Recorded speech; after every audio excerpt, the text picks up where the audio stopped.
Nah, kalau Bang Yos sendiri melihat peluang-peluang yang tidak dimanfaatkan dengan baik, sebenarnya nampak juga tidak? Melihatnya seperti apa di anak-anak asuhan Sinteyong kemarin? Iya, saya mempertajam aja. Sebetulnya ada 30-an dari 90 menit ya. Dua di babak pertama tadi dan satu di babak kedua oleh Ragnar Oratmangun ketika dia melakukan penetrasi, diapit dua pemain lawan.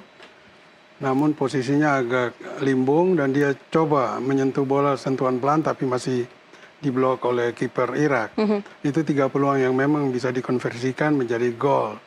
Namun kalau melihat secara keseluruhan, walaupun dalam statistik pertandingan, terutama di babak pertama kita kuasai, namun ada faktor-faktor non-teknis yang mempengaruhi tim kita sehingga mereka tidak optimal. Salah satunya jam pertandingan. Iya. Jam pertandingan itu dimainkan di pukul 4 sore itu. Iya. Kalau saya lihat suhu udara kemarin. Itu sebenarnya request siapa? Maksudnya menjadi blunder jadi pemain kita juga. Karena biasanya kita tahu permainan kick off malam begitu ya. Malam, atau petang ya. Menjelang malam begitu. Iya Mbak, itu yang mau saya katakan. Kalau lihat temperatur jam 4 sore kemarin di Jakarta itu antara 30 sampai 33 derajat Celcius.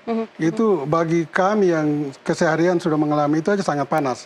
Bagaimana dengan 8 pemain keturunan yang terbiasa dengan cuaca iklim Eropa, mereka harus bermain dalam kondisi yang memang sangat tidak bersahabat. Dan ini merusak konsentrasi dan fisik mereka. Dalam kondisi itulah mereka tidak optimal. Kita lihat bahwa sebelum bermain pun ketika saya melihat starting line up-nya itu, wah, saya sangat senang.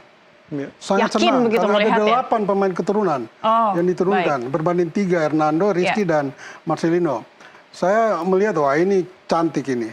Ternyata kita lupa. Saya sendiri tidak antisipasi. Ternyata setelah bermain sekitar 15 menit baru saya sadar.